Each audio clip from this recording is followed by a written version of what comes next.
Can I ask you about HMP Dartmoor, which is across many of the papers this morning? And this is a £4 million a year lease for this prison, which has been empty for 18 months because of levels of radioactive gas, which are 10 times higher than the safe limit. Now, that was known about 2 years earlier than the lease was initially signed. This all happened under the Conservatives' watch.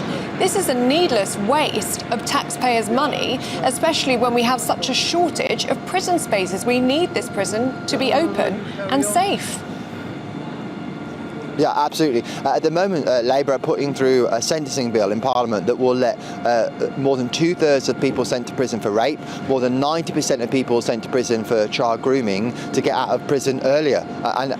Because they say they don't have prison spaces, yet at the same time we've got a prison that they pledged to get back open. That was their commitment that they made, sat not being used. It's totally unacceptable. And again, it's yet another example of where Labour are failing to just do the basic job of administering and managing our justice system. Yes, there are challenges there. We absolutely don't deny that, but they could be doing a much better job than they are doing at tackling those challenges. But you signed the lease on a prison that had levels of gas that are 10 times higher than the safe limit. How was that allowed to happen?